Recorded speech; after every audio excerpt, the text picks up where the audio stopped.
আসসালামু আলাইকুম। গরু পালনের অনেকগুলো বিষয় আমাদের খেয়াল রাখতে হয়। তার মধ্যে সবচেয়ে গুরুত্বপূর্ণ ২ টি বিষয় হচ্ছে গরুর দানাদার খাবার আর হচ্ছে গরুর বাসস্থান।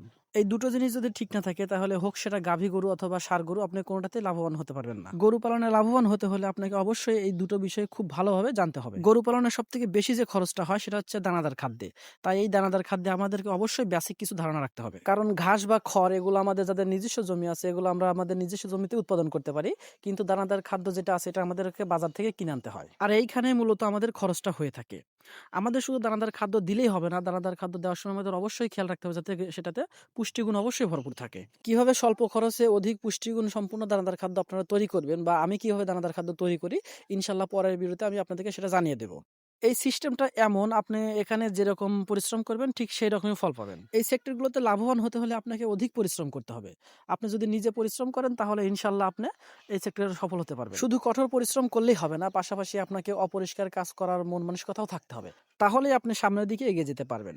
যদিও আমাদের সমাজে অনেক ভদ্রলোক এগুলোকে খুব ভালো চোখে দেখেন না, কিন্তু সেটা যার যার মন মানসিকতা। মানুষের এসব কটু কথা উপেক্ষা করে আমাদেরকে সামনের দিকে এগিয়ে যেতে হবে। কারণ আপনি যখন একটা কাজ করবেন পৃথিবীর সকলে আপনাকে উৎসাহ দেবে না। কারণ সবার চিন্তা ভাবনা বা মস্তিষ্ক এক না। এগুলো উপেক্ষা করে আপনাকে সামনের দিকে এগিয়ে যেতে হবে। আমার মনে হয় কি আমরা যারা পড়াশোনা শেষ করেছি বা পড়াশোনা এখনো চালিয়ে যাচ্ছি তাদেরকে পড়াশোনার পাশাপাশি এগুলো করা উচিত। কারণ বেকার বসে না থেকে একটা কিছু করলে ভবিষ্যতে সেটা আমাদের জন্যই ভালো হবে। গরুর খাবারের পাশাপাশি সবথেকে গুরুত্বপূর্ণ যে জিনিসটা সেটা হচ্ছে গরুর বাসস্থান। যদি গরুর বাসস্থান ঠিক না থাকে তাহলে গরুর দৈহিক বৃদ্ধিটা সেরকম হবে না। এক্ষেত্রে যদি আপনি ভাবেন যে আমি এঁড়ে গরু পালবো অথবা গাভী গরু পালন করবো, ২ টার ক্ষেত্রে একই নিয়ম। কারণ আমরা জানি আমাদের শরীর শক্তি সঞ্চয় করে আমাদের গ্রহণকৃত খাদ্য থেকে। আমরা খাবার খাওয়ার পরে যখন ঘুমাই তখনই মূলত আমাদের হজম শক্তিটা কাজ করে। ঠিক গরুর ক্ষেত্রে একই সিস্টেম।